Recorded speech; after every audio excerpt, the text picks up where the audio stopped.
Bom, eu quero dar as boas-vindas ao meu querido amigo José Magalhães e agradecer pela disponibilidade de nos atender, inclusive a esta altura da noite, que nós estamos aí com 4 horas, o José Magalhães está 4 horas na frente, então para ele é bastante tarde, e ele muito gentilmente aceitou fazer esse bate-papo.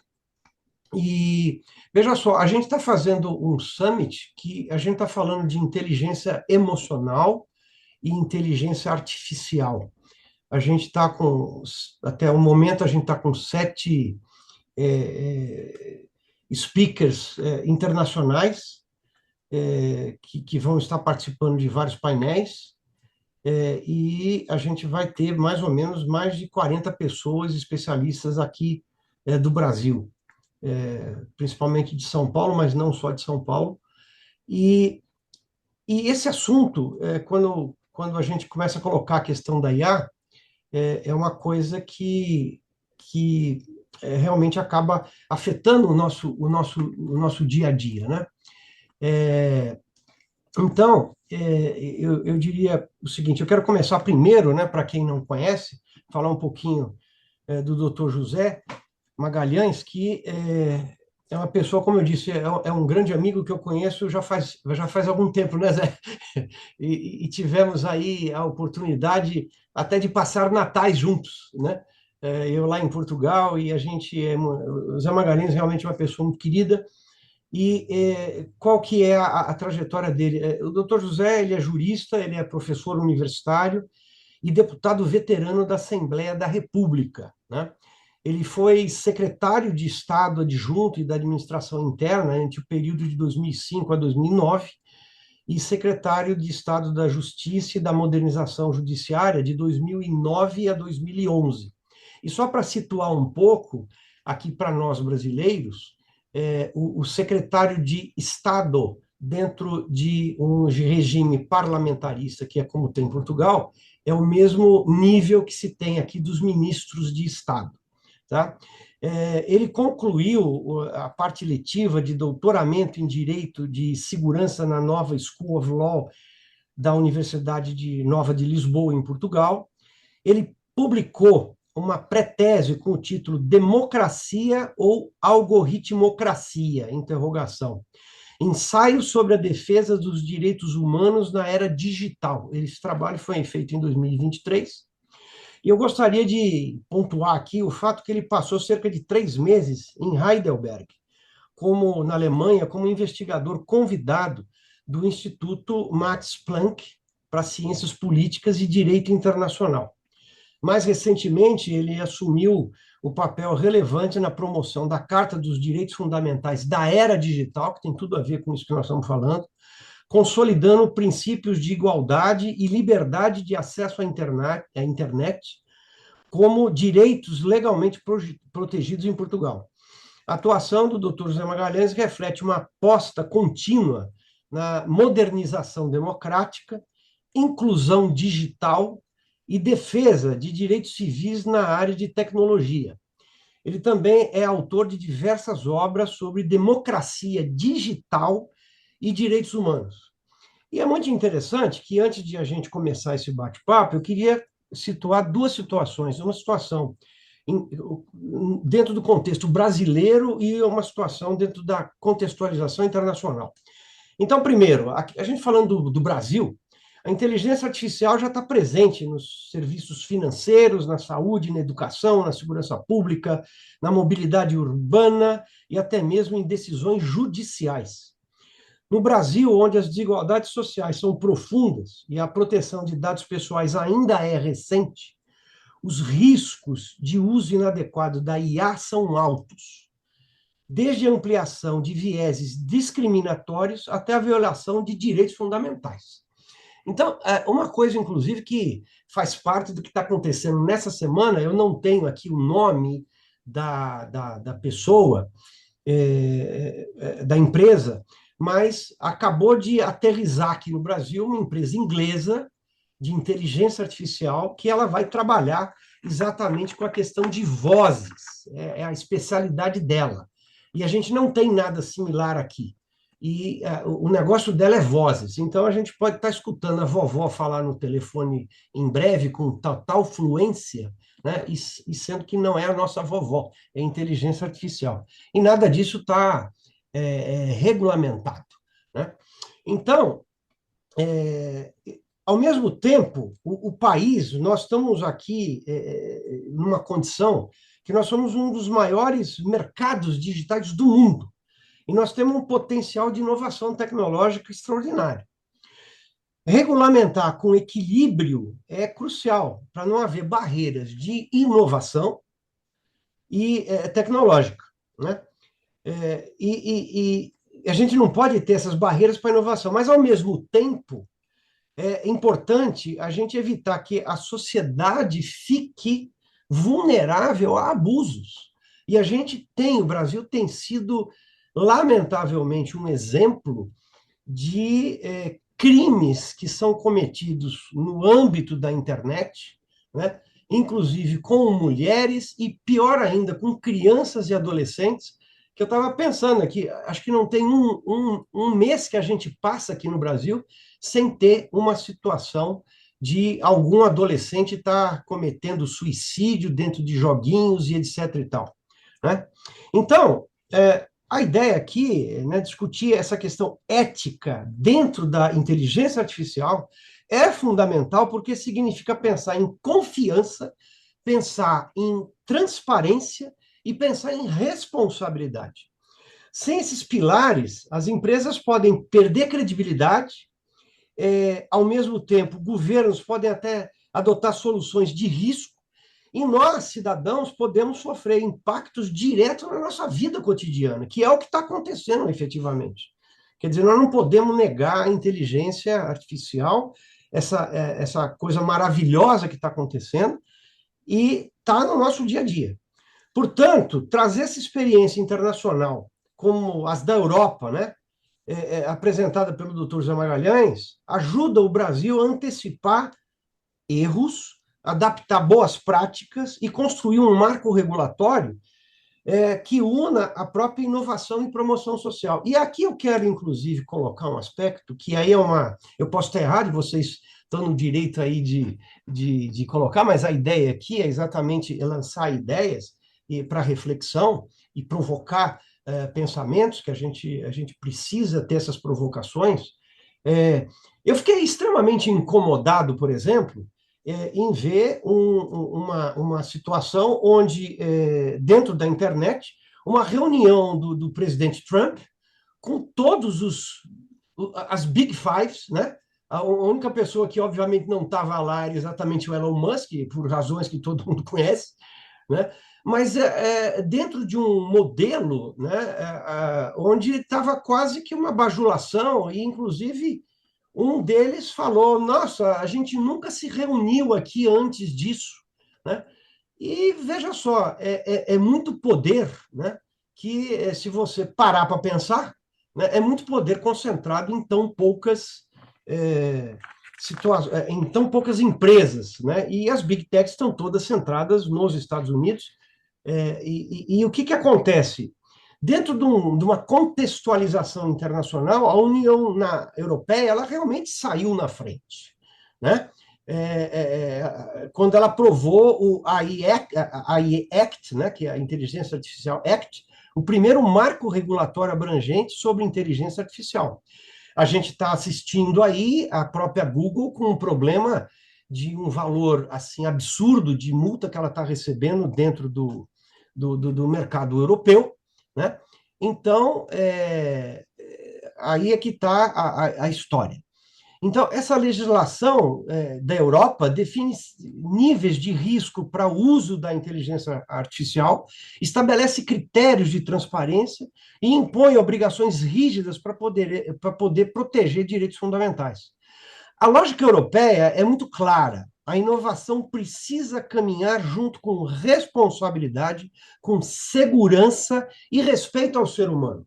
E como muitos dizem, se a gente vive em sociedade, no mundo real, a área da internet ela não pode ficar como um campo minado sem nenhuma regulamentação. E aqui a gente tem um grande problema, né? Enquanto que está acontecendo isso lá na Europa, aqui no Brasil ainda a gente está num estágio muito inicial. Tem projetos de lei em tramitação, que é o PL 2338 de 2023, inspirado, inclusive, em parte no modelo europeu. Contudo, o debate ele avança de uma forma fragmentada.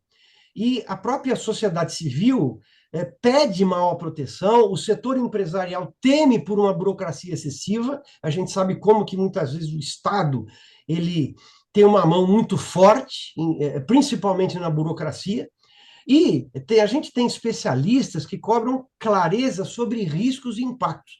E a gente está ainda engatinhando muito nisso. E o pior de tudo dessa história do Brasil é que o mundo polarizou e o Brasil foi junto. Então, hoje, quando a gente fala em regular IA, tem cara que, em certos círculos, pode criar até um desconforto, onde a gente acaba vendo aí um debate muito infantilizado e raso, né? Então, esse é o contexto que a gente tem, né, que eu acho que é bastante complexo, e trazer essa experiência do Dr. José Magalhães é muito importante, né? Inclusive, é o tal negócio, é o que eu digo, inclusive nesses webinários, independentemente de quem entra, quem sai, ele está sendo gravado, e nós vamos depois colocar isso é, dentro dessa área. Aqui tem gente perguntando, né, se a gente pode abrir as perguntas, né? Eu vou abrir para as perguntas, sim. A ideia básica é que a gente tenha 30 minutos de conversa e depois a gente pode abrir para questionamentos daqueles que estão participando com a gente. Muito bem, então, sem delongas, né, vamos já entrar para o doutor José Magalhães com a primeira pergunta. Doutor Magalhães, como é que o senhor resumiria a essência da legislação europeia até agora sobre inteligência artificial e quais foram os maiores desafios enfrentados até esse momento? Muito obrigado pelo convite. Eu gostava de sublinhar, para começar, que a União Europeia não se limitou a aprovar um marco legal. A União tem consciência de que há, neste momento, uma disputa mundial entre polos de poder, com os Estados Unidos à cabeça, mas também com a República Popular da China em alto desenvolvimento e o próprio Japão, para conquistar uma posição cimeira na inovação e no investimento nas ferramentas de inteligência artificial. A notícia de hoje é que as ações da Oracle, do Larry Ellison, subiram na Bolsa de Nova Iorque quase 20%. Porquê? Porque a OpenAI fez um contrato de 800 mil milhões de dólares para usar a computação na nuvem da Oracle para efeitos de inteligência artificial, incluindo treinar os modelos de linguagem ampla e com a capacidade de gastar 4,5 gigawatts de eletricidade, o que equivale a milhões de residências na sua tarefa. Portanto, há uma luta entre polos e há uma luta entre empresas. As empresas que se reuniram à volta da mesa do Trump estão em consonância num aspecto, mas estão em luta. Isto é, a Amazon quer disputar o mercado à Microsoft, a Microsoft quer disputar o mercado à OpenAI, ao Zuckerberg, etc, etc. E a Meta, embora nade em milhões de euros, tem objetivos muito precisos nesta matéria, que é evitar a todo custo a regulação. Esse é um ponto absolutamente crucial. E por isso é que não vai haver lei federal nenhuma nos Estados Unidos sobre inteligência artificial, mas já há, desde o mês de julho, um plano de ação da administração americana para para tentar garantir a aceleração da inovação, em primeiro lugar, a expansão da infraestrutura americana de inteligência artificial e, em segundo lugar, a liderança internacional, tanto por meios diplomáticos como através de mecanismos de segurança. Para isso querem remover barreiras regulatórias e, por isso, as ordens executivas de Joe Biden foram revogadas, por isso simplesmente. Querem LLMs, os tais Large Language Models, de código aberto, para expandir essa tecnologia, deixá-la usar por todos, respeitando a hegemonia norte-americana, e alfabetização e formação de milhões de trabalhadores. E este é um ponto absolutamente fundamental. Qualquer um de nós pode ter acesso, quer a título gratuito, quer pagando, ao ChatGPT, ao Gemini da Google, ao Perplexity Pro, que é o que eu uso, é um LLM extremamente bom, ao Mistral francês, que também fala português, todos estes falam português, para o nosso trabalho. Mas quem não souber dominar a técnica dos comandos que é necessário dar à ferramenta, não obterá resultado absolutamente nenhum. Quem souber pode fazer resumos, pode fazer desenvolvimentos, pode fazer ensaios, pode fazer traduções automáticas de boa qualidade, pode descodificar, pode codificar, fazer software com poucos comandos de voz e sem saber nada de desenvolvimento de aplicações, o que é uma coisa absolutamente disruptiva. E, portanto, é isso que está em causa, e a União Europeia tem um programa chamado Invest AI, com 200 mil milhões de euros alocados, e vai incluir no próximo orçamento, que está agora a começar a discutir, uma boa dotação para garantir que a União Europeia faz. A maldição que se diz da União Europeia é que enquanto os Estados Unidos fazem, a China copia, a União Europeia regula. Isto é terrível, porque é uma caricatura, mas importa que a caricatura não se torne realidade. Primeiro porque a China já não copia. Quando a China faz o DeepSeek, que com uma engenharia e uma arquitetura diferente faz o mesmo que o ChatGPT, por um preço muito mais barato, e o coloca ao dispor de qualquer um de nós pode agora acabar isto, ir ao DeepSeek e fazer uma pergunta sobre tudo isto que estamos aqui a discutir e obter respostas gratuitamente.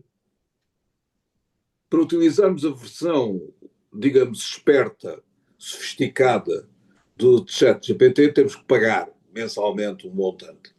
Eu digo que vale a pena, mas apenas digo isto para sublinhar que a União Europeia tem que acelerar a sua e melhorar a sua política pública neste domínio e não se limitar a regular.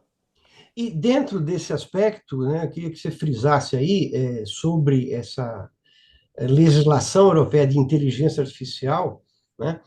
Onde é que está alguns pontos essenciais que está colocado, né, dentro desses critérios regulatórios?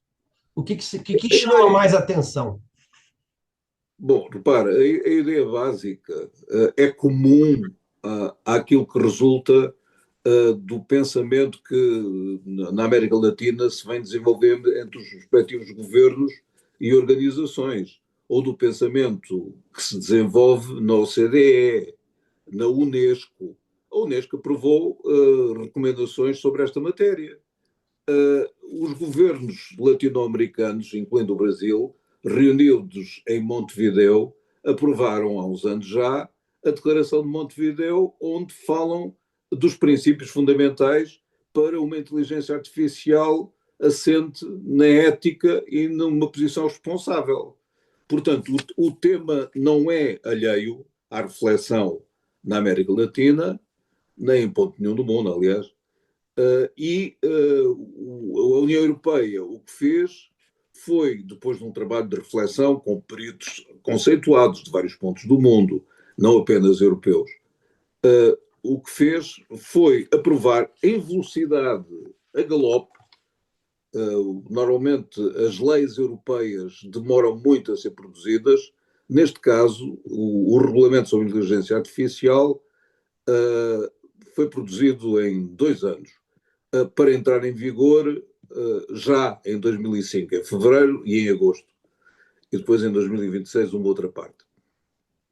Portanto, foi feito rapidamente, foi feito com base na experiência, na reflexão de vários pontos do mundo e assenta em princípios muito claros.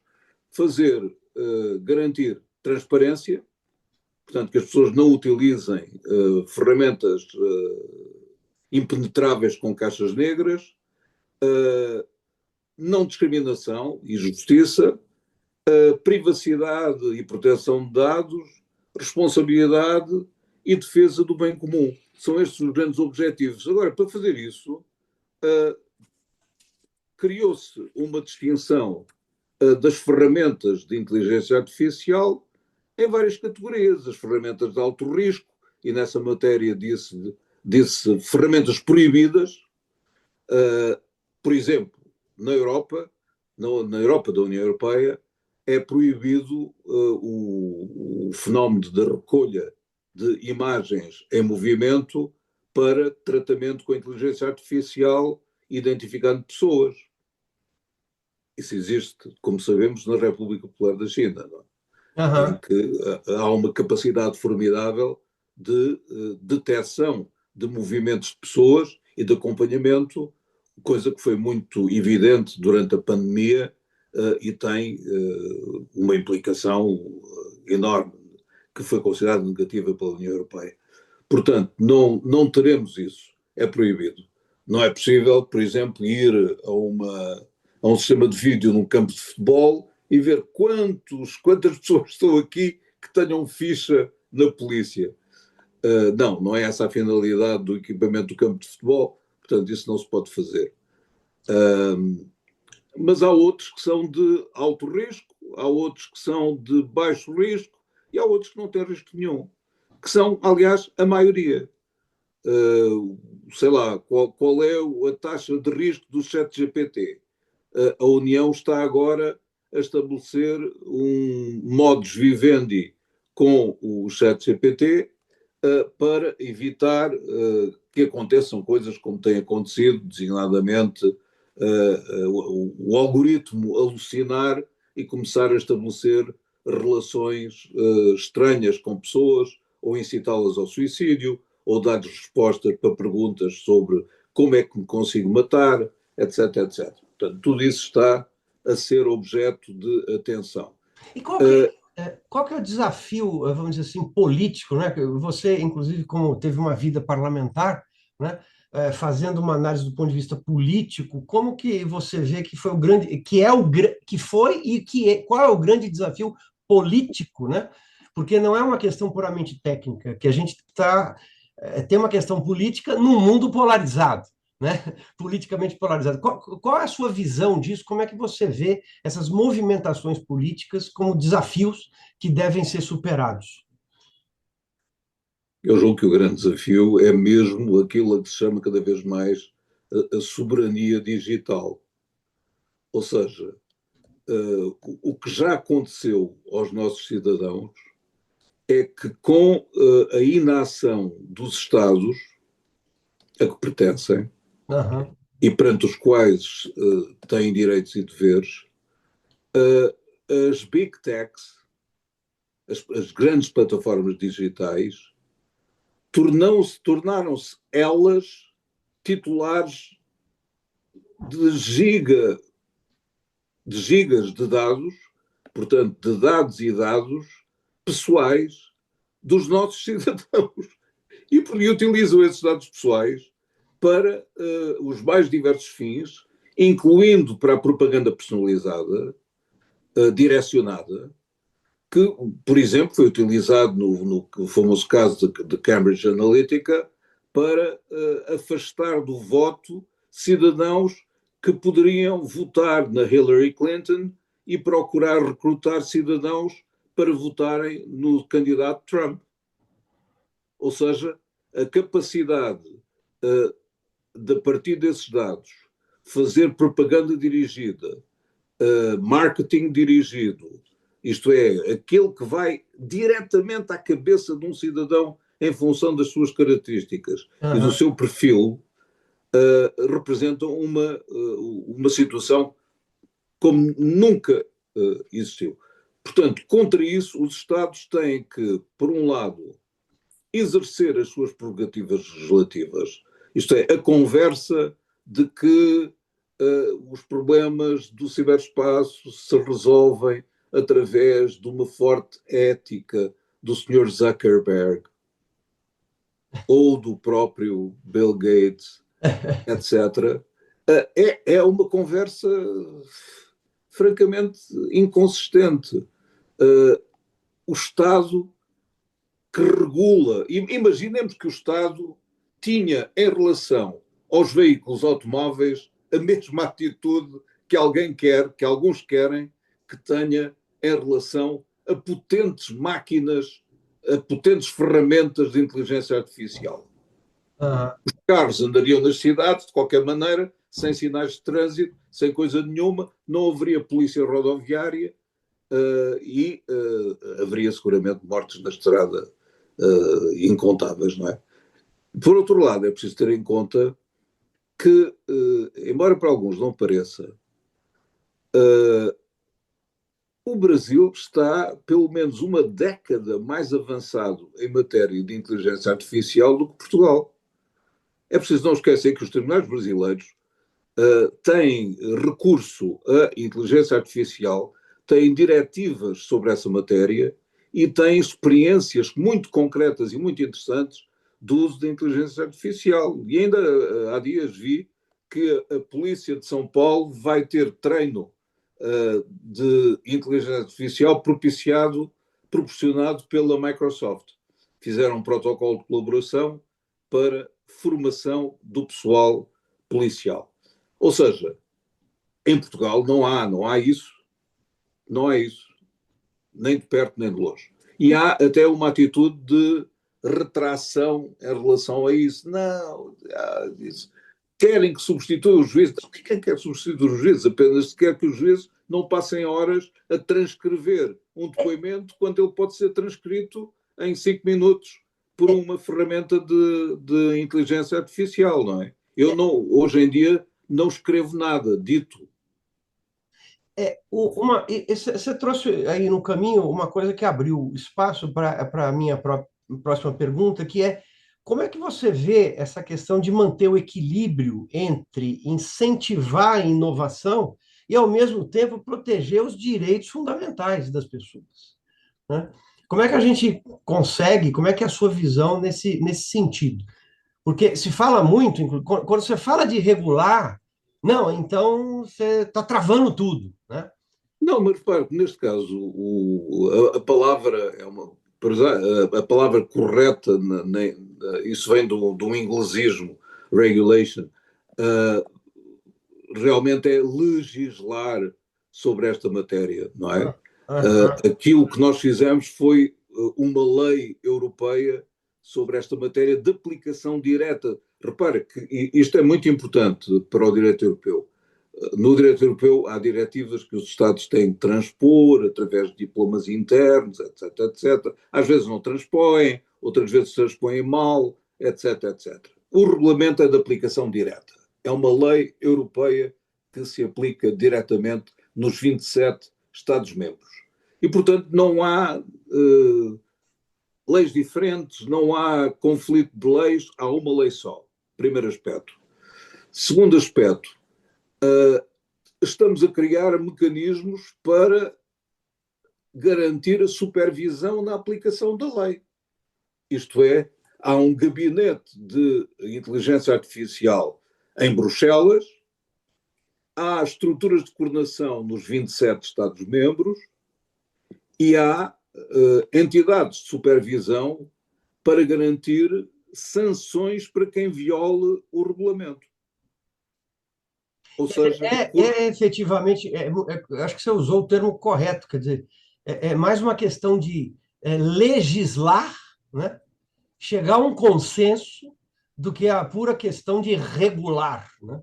não, depois a regulação é um ato subordinado praticado por entidades independentes encarregadas de velar pela boa aplicação das leis. Ah, Sei lá, a entidade que tutela as comunicações, em Portugal é a Anacom, vocês têm uma entidade similar, etc. Existe em todos os países da União e também nos vossos países.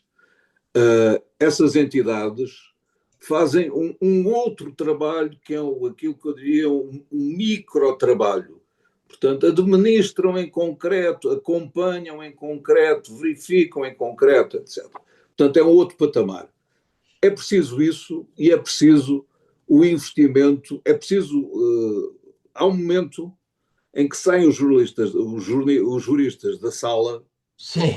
e entram os investidores, e entram os homens das finanças, e entram os homens do orçamento, e entram os engenheiros, e entram os informáticos, os matemáticos, etc., etc., e começam a desenvolver projetos. É isso que a União Europeia quer. Por isso é que temos o quadro, o marco regulatório, mas temos também uma estratégia. Ah, E essa estratégia tem um nome, Invest AI, portanto, arranjou-se um nome em inglês para ser mais elegante, mas é o que é, 200 bilhões de euros para aplicar em supercomputadores, super bases de dados de grande dimensão, de grande capacidade, computação na nuvem, ou então estamos condenados a utilizar a nuvem Azure da Microsoft, ou a da Google, ou a da Amazon, dos Amazon Web Services. Não há nenhuma nuvem europeia poderosa e prestigiada como a Azure da Microsoft. O que não tem justificação nenhuma no século XXI, no ponto em que estamos. Portanto, temos que construir no plano concreto essas alterações. Uma nota só sobre um tópico que por vezes não se fala. Toda a gente se apercebeu de que a União Europeia aceitou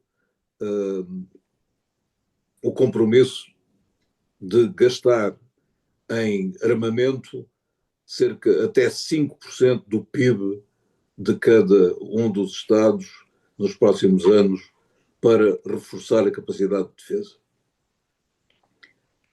Incluem-se aí toda a espécie de despesas, não se trata só de comprar aviões ou bombas, trata-se também de reconstruir infraestruturas, de construir infraestruturas, incluindo infraestruturas de supercomputação.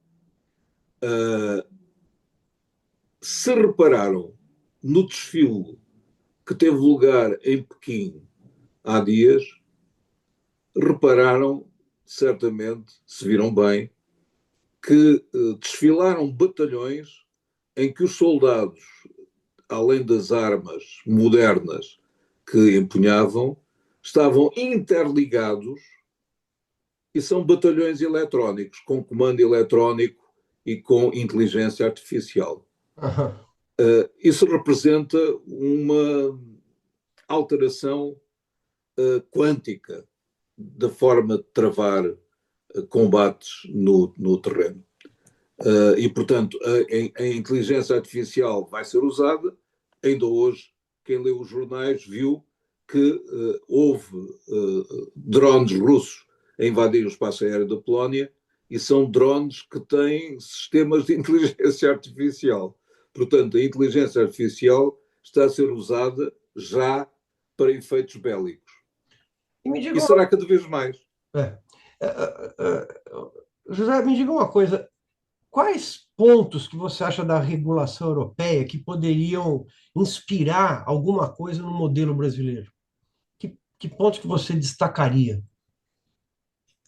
Além daqueles que eu já descrevi, os erros que é possível praticar nesta matéria estão bastante bem estudados, até no vosso documento, na Declaração de Montevideo, dos 30 países latino-americanos que assinaram, isso aparece de certa forma bem esboçado.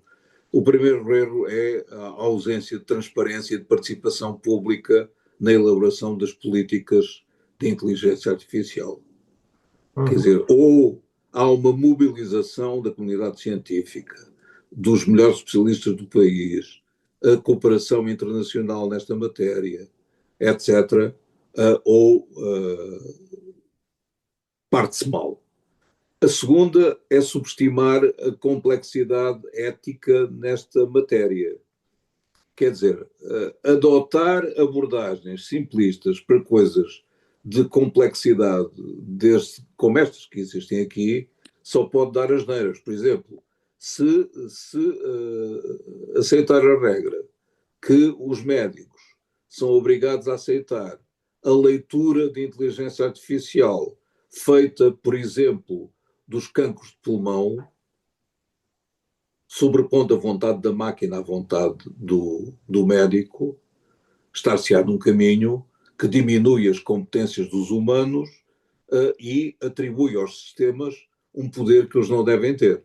Deve haver supervisão humana para coisas desse tipo. Ou por determinação, por exemplo, dos casos em que uma próstata está infectada requerendo intervenção ou não, porque há casos limite, como sabemos, etc. Uhum. Uhum. O outro é a falta de preparação do setor público e do setor privado para abraçar as ferramentas de inteligência artificial. É uma tarefa épica. Quer dizer, preparar países com milhões de pequenas e médias empresas, e até de microempresas, para utilizarem em larga escala a inteligência artificial é uma tarefa gigantesca. Pôr a Embraer a usar inteligência artificial é uma tarefa fazível, porque tem a dimensão, tem o know-how e tem o poder económico necessário para isso. Portanto, é necessário programar as políticas de formação e de preparação dos trabalhadores e dos especialistas, etc. A quarta questão é que seria errado fazer uma regulamentação excessivamente restritiva. Isto é, deve haver regulamentação, mas não deve ser excessivamente restritiva. Deve permitir que, ou seja, nós temos que ter um controlo, por exemplo, da segurança dos brinquedos. Há cada vez mais brinquedos. Ainda agora vi a saída de um cãozinho robô, que faria a delícia dos meus netos, certamente, e dos netos de toda a gente. Claro que o cãozinho não pode gravar o que está a ouvir e não pode transmitir para uma central o que está a ouvir, nem traduzir aquilo que está a ouvir, não é? Não pode. Quer dizer, há certos limites que têm que ser feitos e os Estados têm que assegurar que esses limites são respeitados. É aí até o tema do nosso bate-papo aqui e o que a gente vai aprofundar lá no evento, que é exatamente que o futuro da IA passa pela ética, né? Nós estamos falando aqui de ética, né? Que a gente não pode deixar é, de ter esses princípios éticos e muito menos deixar que esses princípios éticos sejam determinados ou fiquem ao sabor daquelas grandes empresas que detêm um capital absurdamente grande, algumas delas mais do que países inteiros, né? E porque por trás tem um homem, né? Então, eu acho que aí vem aquela coisa que a gente estava falando exatamente de legislar, né? Sem fazer a restrição ou fazer com que a gente se limite. E me diga uma coisa, como é que você enxerga, assim, de tudo que você já viu até agora e que você está envolvido nesse assunto, quais são os grandes desafios que a gente tem para os próximos anos com relação à IA, voltado nessa questão ética, né? O desafio maior é conseguir aplicar, fazer com que nos nossos países os cidadãos possam beneficiar em condições não de desigualdade, mas da maior igualdade possível, das vantagens da utilização destas ferramentas. Para já, as ferramentas são, a gente fala do ChatGPT, além do ChatGPT e do DeepSeek, e do Perplexity e de outros, há muitas ferramentas para os mais diversos efeitos. As especializações das ferramentas são uma coisa absolutamente deliciosa e o mundo está a fervilhar dessas ferramentas específicas, E aí especiais. acho que a evolução da IA ela vai entrar nessa especificidade em nichos, né, de atuação. E portanto o desafio é não perder as oportunidades nesta matéria, agarrar as oportunidades, investir para conseguir essas oportunidades, elas não nascem do céu. Por exemplo, o Brasil anunciou que vai preparar uma ferramenta, um modelo de linguagem, que há de ter um nome, que seja do tipo do ChatGPT. Portugal também anunciou que iria ter um, mas isso tem vindo a ser adiado, e chamar-se-á Amália. Já temos o nome, mas não temos a ferramenta. A Espanha já tem a ferramenta. A França tem o Mistral. A Alemanha tem uma ferramenta específica feita pelo sistema universitário de grande competência. A Itália também. Ou seja, estão a aparecer ferramentas deste tipo, e quem souber usá-las terá uma vantagem. Desvantagens. As escolas vão ter que mudar a sua maneira de ensinar, as universidades vão ter que mudar a sua maneira de ensinar e os professores não estão formados para ensinar. Portanto, têm que aprender. Uhum. Porque, É um grande desafio, né? porque hoje, se eu instruir imaginem, o DeepSeek ou a Mistral para ele me fazer uma palestra sobre inteligência artificial dos dois lados do Atlântico, ele faz-me em um minuto um ensaio de 20 páginas com bibliografia. E é preciso ter cuidado, porque a bibliografia pode ter artigos que não existem, por isso simplesmente, Pois é. e tem que ser submetido a uma ferramenta que detecta plágios. Não vá aquilo ser o plágio num artigo publicado numa revista qualquer, num determinado momento. Portanto, as mudanças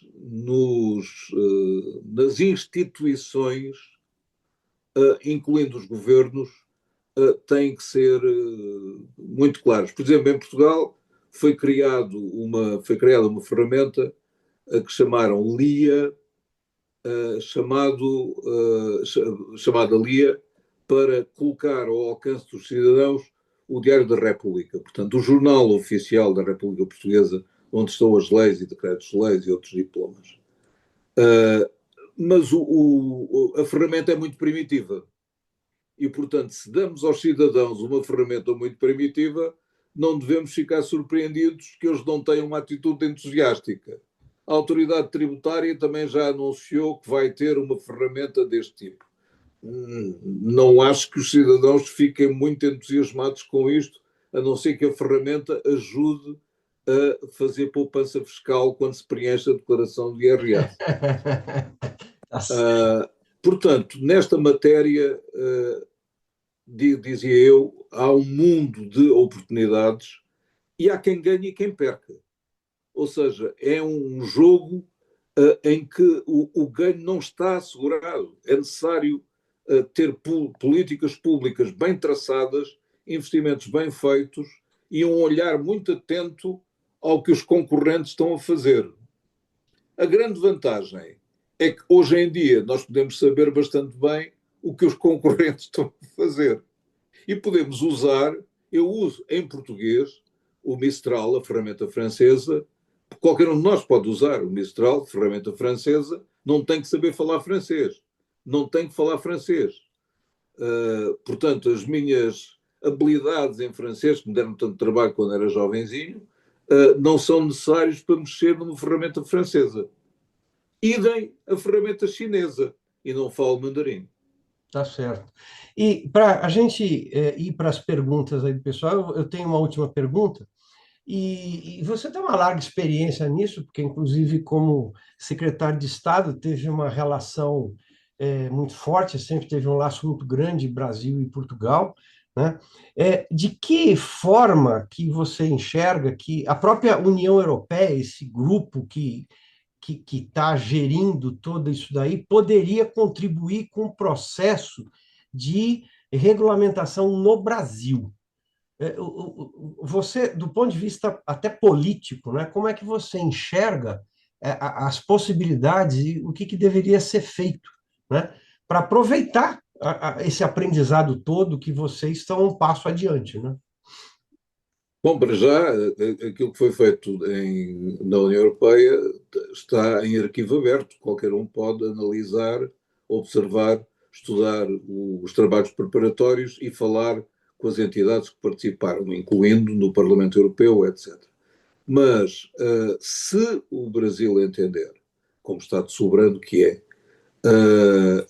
estabelecer laços de cooperação com a União Europeia para aprofundar o conhecimento do dernier cri, das últimas novidades em matéria de ferramentas de inteligência artificial e partilhar experiências, certamente esse gesto diplomático não deixará de ter aceitação e correspondência.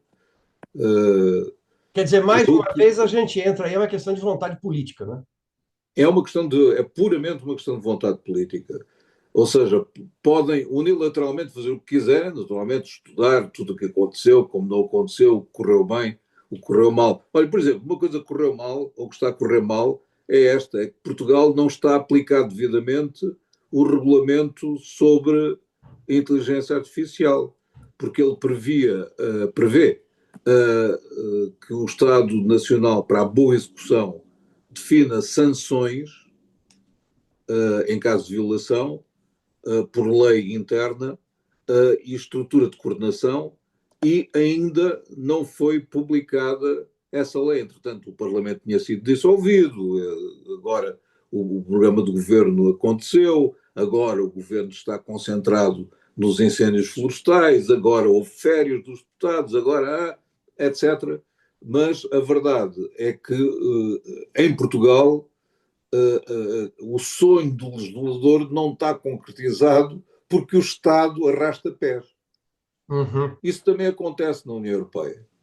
Também acontece na União Europeia. Não acontece aqui ao lado em Espanha, por exemplo, a Agência Nacional de Inteligência Artificial foi criada, sediada da Corunha, portanto, de forma descentralizada, numa comunidade autónoma, na Galiza, e atua no terreno verificando as caixas negras algorítmicas e aplicando a lei europeia. Uhum. Uhum. Na minha opinião, era isso que Portugal deveria ter feito. Uhum. Muito bom. Portanto, há que estar atento ao que corre bem e ao que corre mal. Não precisamos inventar a roda e não precisamos repetir os erros, né, de que os outros já fizeram, né? Bom, eu queria abrir aí a perguntas, umas três perguntas aí, que o nosso tempo avançou, e fica aí à disposição, né, para vocês. Alguém tinha me falado, agora eu já não sei quem foi, né, que falou até que não era da área e tal, mas podem. Quem que levanta aí a mãozinha?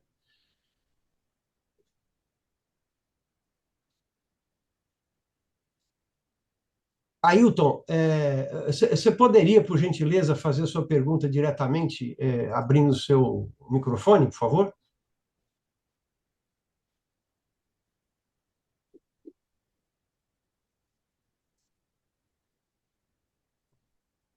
Você está sem microfone, mas vamos lá, então vamos lá. Vamos tentar. Qual que é a sua pergunta objetivamente?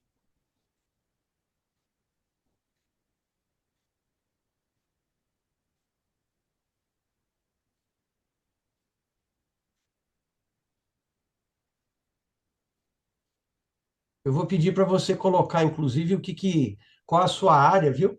Estou trabalhando com um módulo metacognitivo com um supervisor que, ao invés de bloquear respostas, deixa eu pegar aqui. Opa, fugiu. Deixa eu abrir o chat aqui. Estava aparecendo. Está aqui.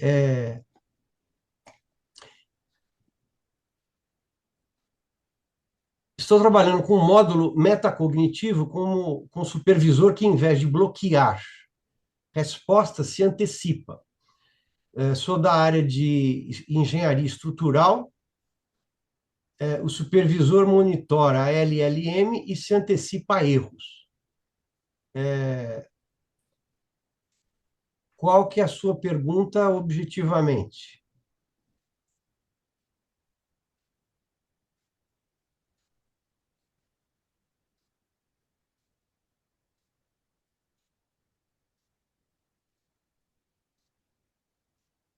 É bom, é uma coisa boa.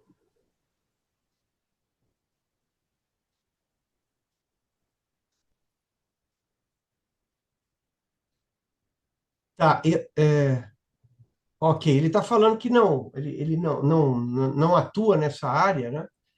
E ele estava perguntando aqui se é possível apresentar diretamente ou via e-mail, pode mandar um e-mail para nós, ter contato, um documento para análise sobre.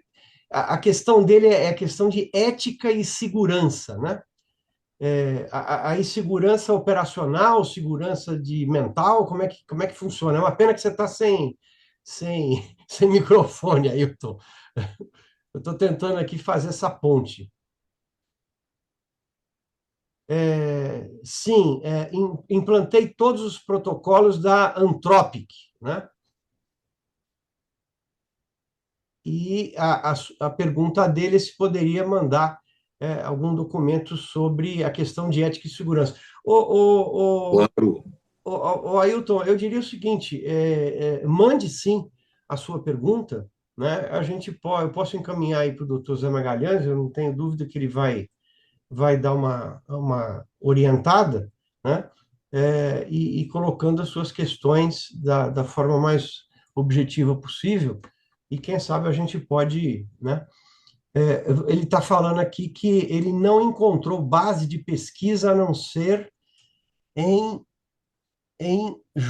eu não tô acostumado com a nomenclatura, mas ele está falando aqui, eu acho que chama-se Judea Pearl, eu não conheço. Mas, enfim, Ailton, o que eu sugiro é que você mande sim um e-mail, a gente tem contato aí de você, pode mandar dentro até do próprio grupo de WhatsApp, que aí eu repasso para o doutor Zé Magalhães e coloco.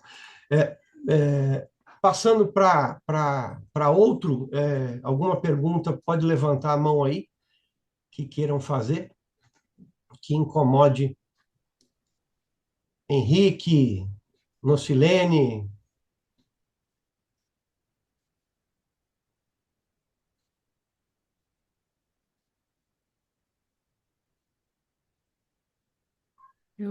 Eu adorei escutar tudo isso, Emerson, doutor José Magalhães.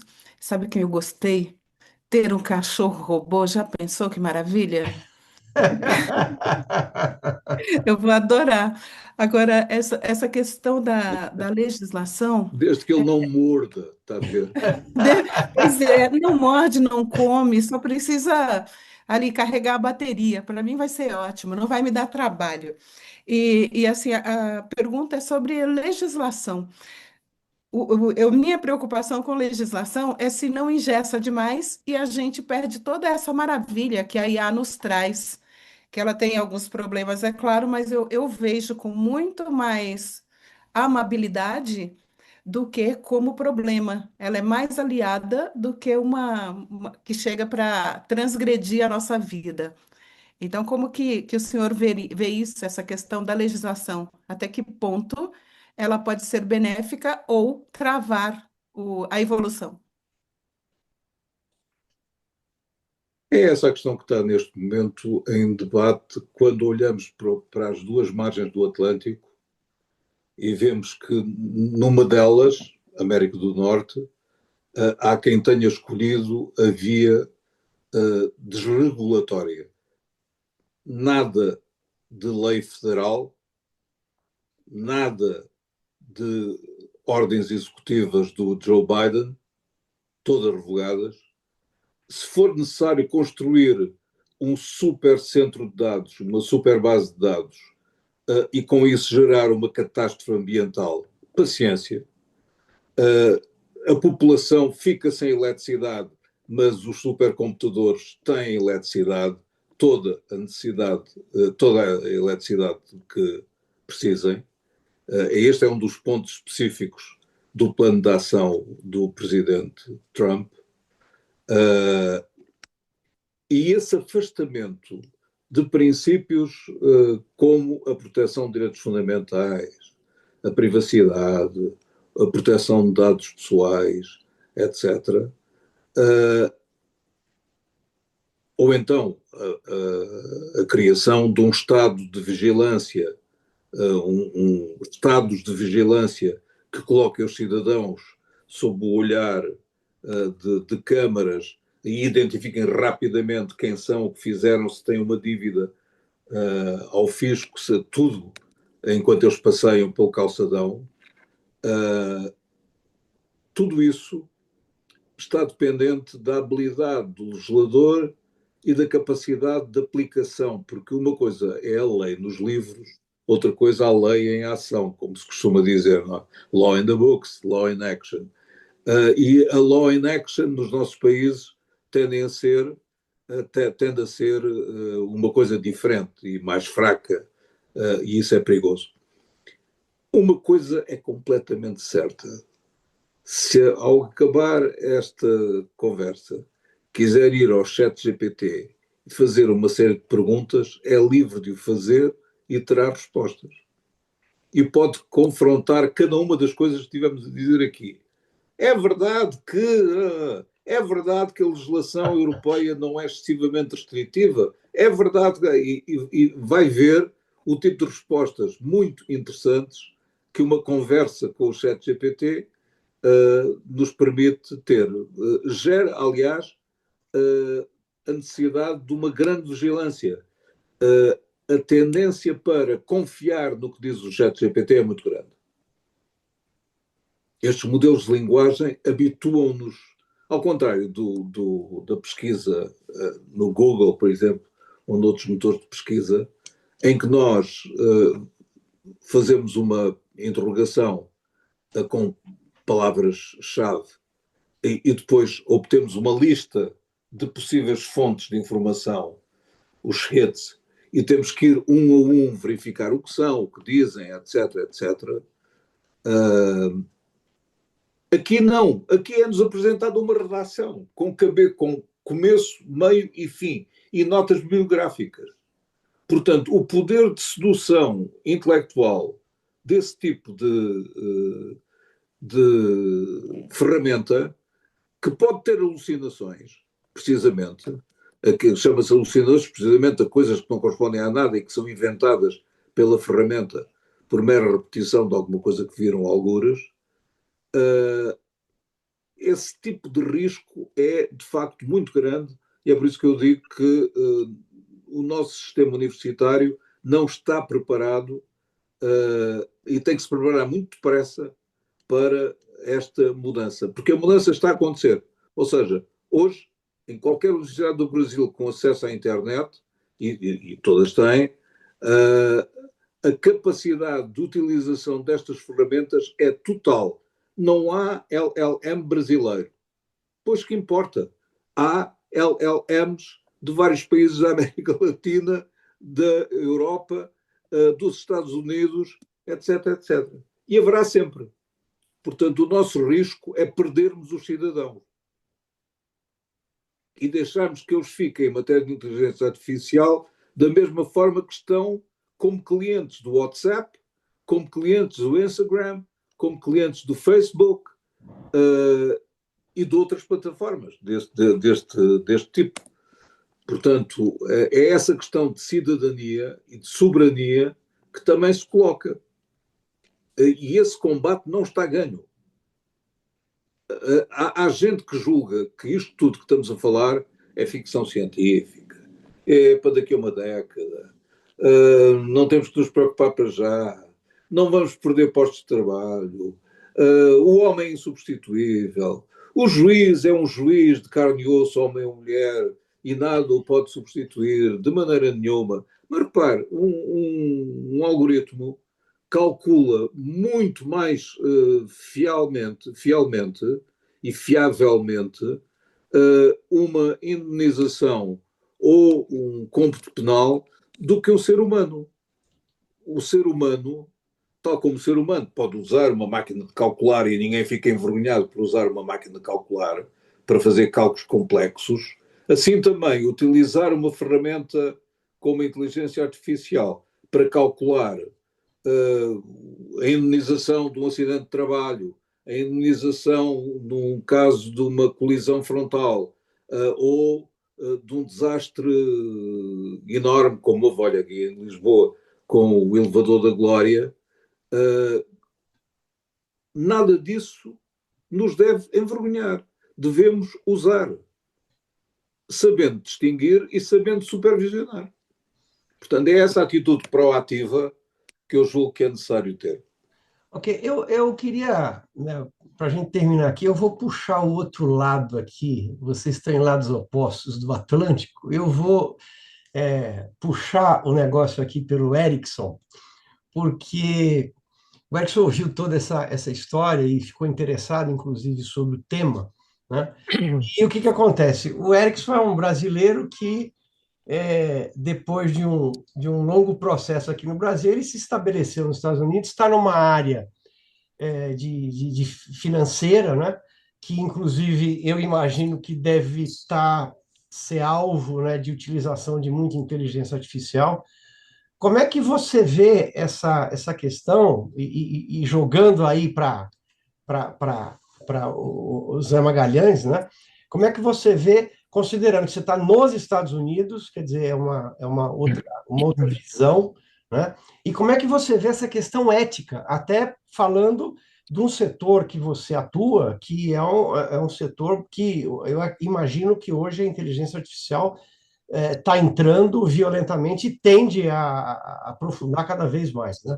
Como é que você vê isso, Erickson? E que pergunta que você pode jogar para contrapor alguma coisa aí, para dar uma pimenta no nosso negócio aqui? Olha, boa noite, doutor Magalhães. Obrigado pela Olá, explicação. boa noite. Sempre é Obrigado. bom estar aprendendo com pessoas que conhecem profundamente o assunto.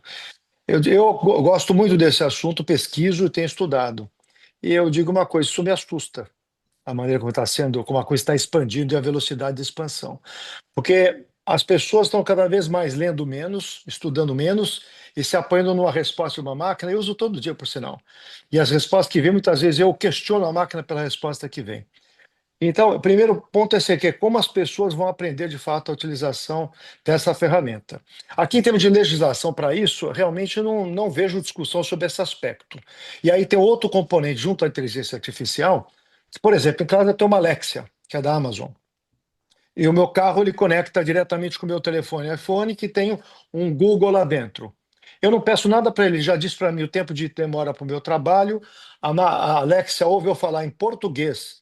Ela já me manda no meu e-mail aqui, ou manda dentro do Amazon, produtos que eu me referi em português com a minha mulher. Então, assim, esse tipo de vazão de privacidade, eu acho uma coisa temerosa. Então, o primeiro ponto é o excesso de informação e a qualidade dela. Segundo, a pessoa do lado que não está de lado de fora que não está preparada para isso. E aí vem uma outra coisa subjacente, que é o impacto que isso vai trazer nas demissões em massa. Aqui nos Estados Unidos está havendo já bastante demissões na área financeira de bancos, de empresas, e as empresas estão exatamente utilizando a ferramenta, ou a desculpa da ferramenta, que é a inteligência artificial, para cortar custos, e custo necessariamente impacta o ser humano.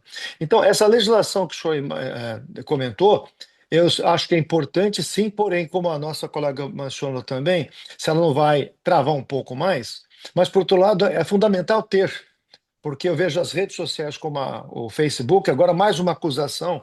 Então, assim, tem que ter algum tipo de, não cerceamento, de controle, mas a forma como está avançando e a velocidade, eu acho que causa mais medo do que eventualmente uma necessidade de ter isto. É interessante, antes das suas observações sobre o que o Erickson disse, José Magalhães, eu diria o seguinte, que quando eu comecei a criar esse evento de inteligência emocional, estava focado na questão da inteligência emocional. E uma das coisas que me chamou de eu puxar essa questão da inteligência artificial, o Erickson tocou, porque eu vejo que há, inclusive, um medo generalizado, não importa medo do quê, de perder emprego, de perder a privacidade, de você ter um Big Brother aí acompanhando, quer dizer, você tá.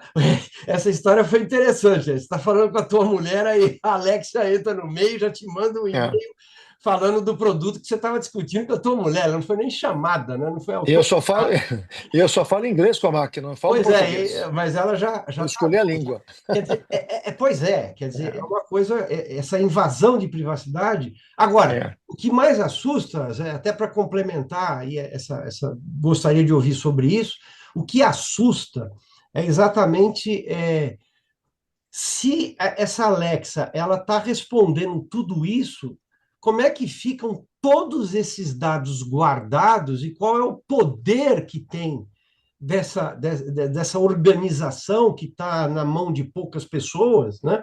Como é que fica isso? Né? Porque, olha, a gente está falando aqui de ética, e ética é uma coisa que era discutida com os filósofos gregos, né? E até os seus antepassados. E a gente vê que o homem sempre teve esse problema com a ética. Só que agora Como essa fica, velocidade, não é? Como é que como fica? fica, como fica isso? Pois é. A resposta não sabemos. Ótima resposta.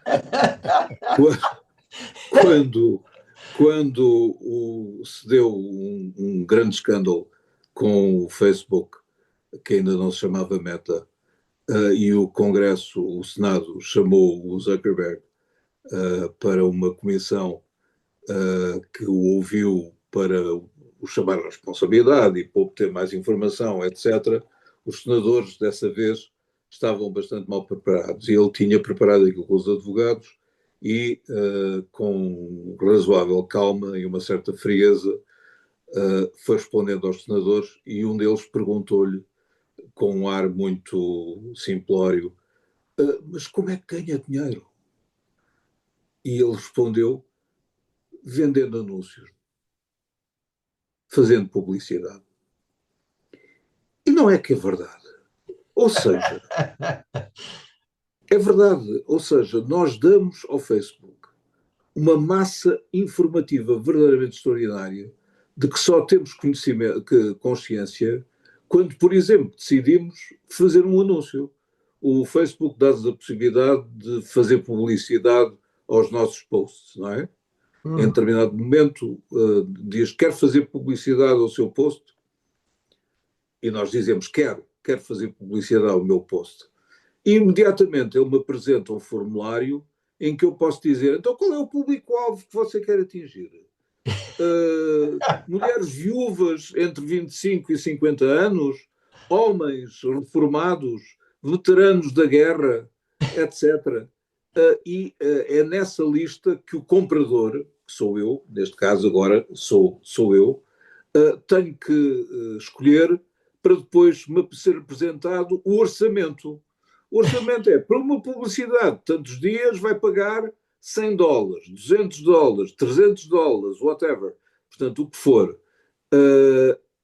E é disso. E é aí que eles fazem uma quantidade absolutamente enorme de dinheiro. Mas como se viu no caso da Cambridge Analytica, também o fazem vendendo dados para outras finalidades, numa espécie de tráfico de dados.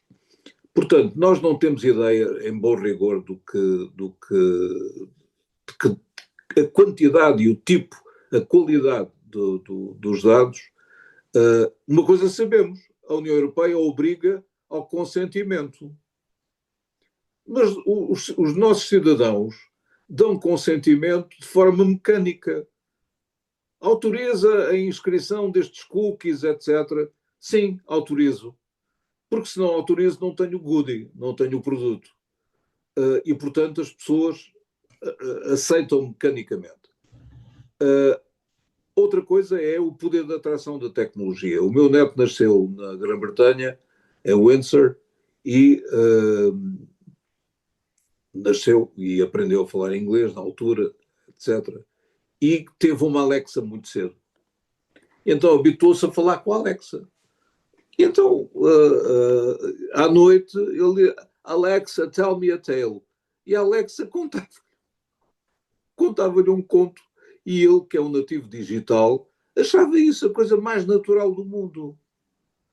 Ou seja, estas coisas parecem a coisa mais natural do mundo aos nativos digitais e até às gerações mais antigas, como é o caso da minha, que se procuram adaptar e conhecer alguma coisa das novas tecnologias. Demissões vai haver. Estão a existir e muitas das atividades de consultadoria ou na área da advocacia, porque para examinar um contrato, compará-lo com as gestões anteriores e fazer a triagem segundo um formulário, nada melhor que um LLM. Nada melhor. Um LLM bom, como é evidente. A lei pode ajudar, mas não tenhamos ilusões. A lei não é capaz de impedir a disrupção resultante da fenomenal alteração de competências. Ou seja, os cargos, os postos de trabalho eliminados não serão compensados pelos postos de trabalho novos resultantes da revolução digital. Sou pessimista nessa matéria. Tá certo. Eu vou colocar aqui mais um comentário do Henrique Camelo, que eu vou pedir para abrir o microfone. Henrique, você pode fazer o seu comentário? Boa noite, seja bem-vindo. Boa noite a todos. É uma alegria estar aqui com vocês nesse espaço. Da onde você é, Henrique? Eu sou de Recife. Opa, Recife, muito bom. Seja É, é, bem-vindo. eu, eu, eu estou no varejo aí há perto de 35 anos, mas recentemente eu abri um negócio digital que é para inteligência artificial aplicada ao direito. Olá. Então, eu tenho uma instituição que ensina as carreiras jurídicas a utilizarem inteligência artificial Boa. aplicada ao direito. E é um bocado complexo, porque o Conselho Nacional de Justiça publicou uma normativa recentemente, a número 615/2025, normatizando o uso da inteligência artificial no Poder Judiciário. Eu vou pedir desculpa porque minhas aves aqui, elas são terríveis. Mas isso Elas ouvem não, minha deixa voz elas. elas Seja ouvem minha bem-vindo. voz e deixa eu me afastar um pouquinho. Então, é um trabalho complexo, porque envolve uma legislação. O que é que eu noto, professor Magalhães? É que as pessoas querem. Não existe essa palavra, tá certo? Mas não é delegar a inteligência artificial, é delargar a inteligência artificial toda a tarefa. E isso não é possível, porque a centralidade da decisão de um juiz, e eu tenho aproximadamente uns 500 juízes que são alunos meus, mais desembargador e essa coisa. Tenho muitos servidores, pessoas do Ministério Público, grandes bancas de advocacia, tribunais que são nossos clientes e que nós ensinamos, e que a gente nota que eles esperam que a inteligência artificial seja a solução para tudo. E não é. Ela é um meio, ela é uma ferramenta. Mas ela não pode decidir pelo juiz. O juiz tem que dizer qual é o seu entendimento. Tem que haver o correto uso da inteligência artificial para poder as coisas serem o mais éticas possíveis, né? E quando não é feito da maneira correta, e a gente vê isso todos os dias a gente tem notícia disso, de advogado que é multado, de juiz que é chamado a atenção, de promotor que erra, porque não sabe utilizar a inteligência artificial e acha que é só dar alguns comandos, e não é. Agora, por outro lado, nós temos um aluno que é um desembargador no Mato Grosso. Ele, inclusive, renovou o período de mentoria dele agora, recente, que a nossa mentoria é de um ano. Mas ele solucionou 3.500 processos no ano passado. Uau! 3.500 processos num ano. É 100 processos num dia, praticamente. Né? É lógico que ele tem uma equipe para auxiliá-lo, mas a decisão é dele, está centrada na pessoa e não na ferramenta. Não é? Certo? Então, os últimos números brasileiros são de 2023, tinha quase 84 milhões de processos em estoque no Poder Judiciário. Isso não é fácil. E cada ano só faz aumentar. Mas me lembra muito, professor Magalhães e Emerson, um pouco da discussão que a gente teve lá no final dos anos 80, começo dos anos 90, que foi a chegada da internet, né? E é uma ferramenta, e a gente está vivendo por isso, a gente está passando por isso. Evidentemente que é tudo muito novo, tem a questão cognitiva, tem a questão de ser nativo, digital ou não. Mas veja, eu acho que a gente tem que se adaptar, né? Eu estou com quase 60, estou com 56, mas de um ano e meio para cá eu revi tudo, tive que refazer todo o plano de voo para poder fazer o que eu faço hoje, com honestidade e com todo cuidado, porque eu tenho contratos com tribunais, né? E eu não posso fugir 1 milímetro do que é o correto para contribuir com o Poder Judiciário. Então, veja, quando um aluno nosso soluciona 3.500 processos, e nós temos diversos alunos que são juízes e que têm um gabinete zerado, ele está trabalhando com a demanda do dia. O que chega hoje, ele resolve hoje. No máximo, 3 dias ele resolve. Então, a gente não pode deixar de ver que a inteligência artificial ela chega para nos auxiliar. É mais uma ferramenta absurdamente eficiente para o que se propõe fazer. Agora, em todas as profissões, existe quem anda certo e quem anda errado.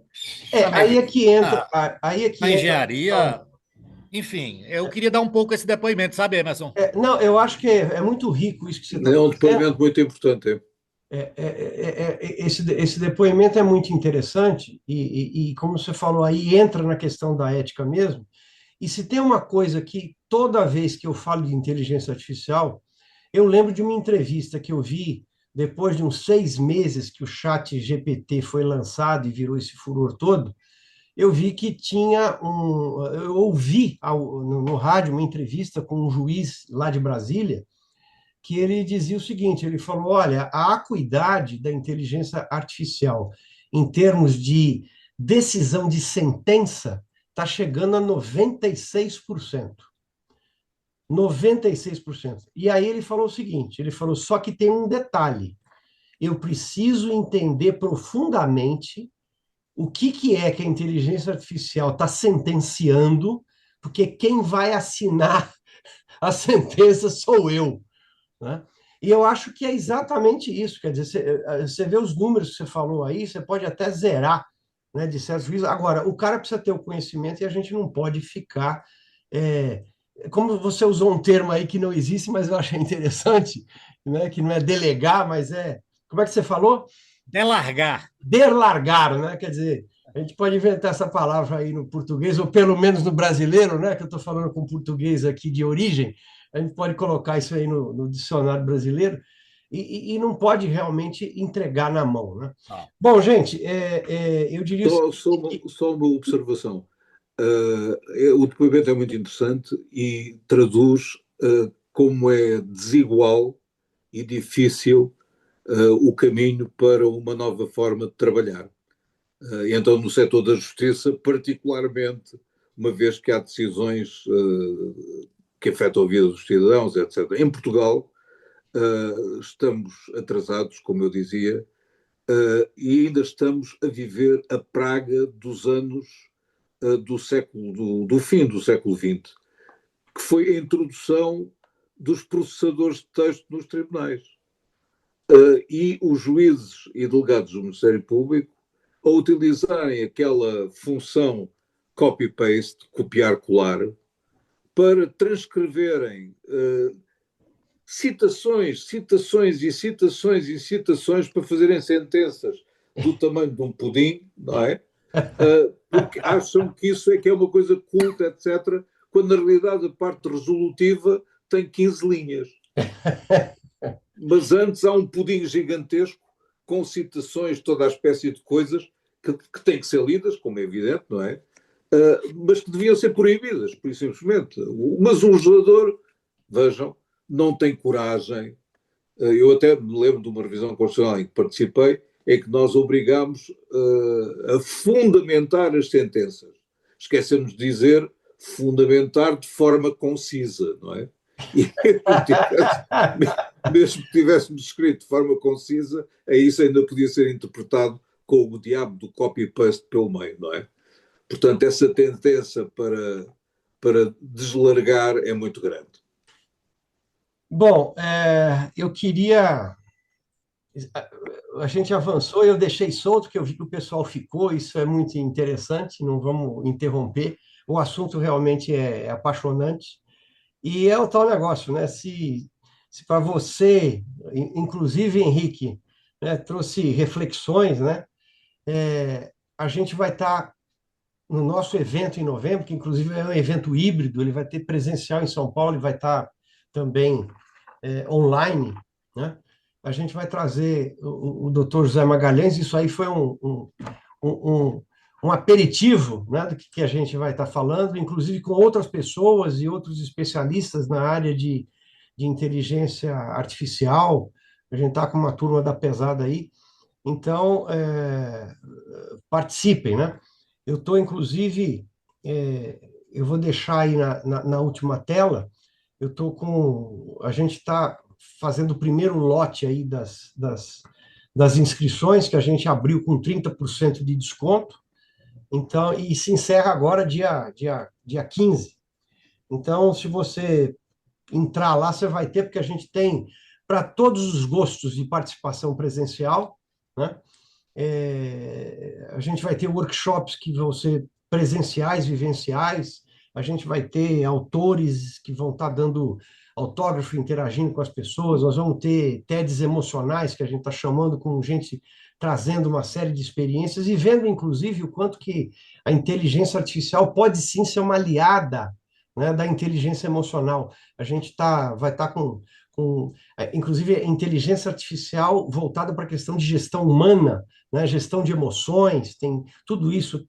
Estou trazendo aí um professor da Universidade de Kyoto, que eles estão desenvolvendo uma metodologia no centro de pesquisa lá, que ele vai estar falando sobre isso, só para vocês terem uma ideia de que a inteligência artificial será capaz ela já é capaz, o negócio já existe, ela é capaz de reconhecer a emoção do outro antes mesmo do outro poder se manifestar, né? Então, é um negócio assim de louco.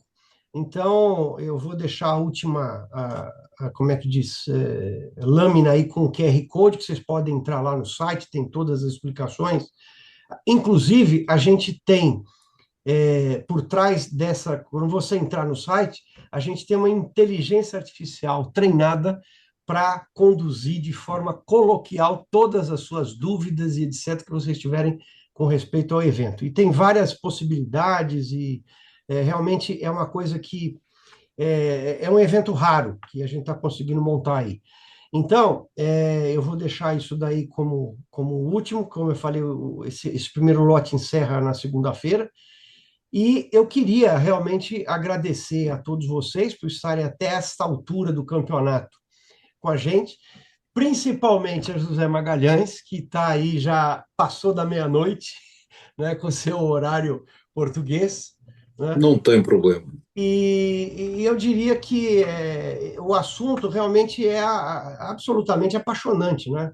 A ponto que está aí o pessoal que entrou, não saiu, né? Então, eu quero agradecer a todos vocês e eu vou encerrar, então, com o meu agradecimento a todos vocês, em especial ao Zé Magalhães, e eu vou deixar aqui a nossa, a nossa tela, né, que vocês podem ver aí. Com esse QR Code, você tem acesso ao nosso site, que tem lá, inclusive, tem várias outras pessoas que estão participando. A gente está com 7 pessoas do exterior, 2 delas que vão estar presencial, mas toda e trazendo os mais variados aspectos que envolvem a questão de inteligência emocional e inteligência artificial juntos, né?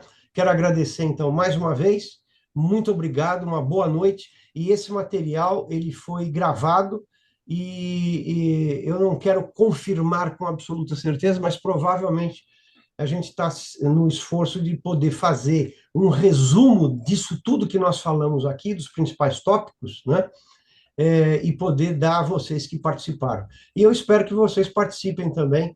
A gente vai ter mais 2 webinars até o evento. Divulguem, nos ajude aí a divulgar, porque, inclusive, o próprio evento presencial ele é um evento limitado, a gente tem que contratar um espaço específico, né? E estamos lá. E é um primeiro evento que eu espero que no ano que vem a gente faça ainda ele maior. Muito obrigado a todos, uma boa noite para vocês e muito, muito obrigado mesmo pela presença de todos vocês. Muito obrigado.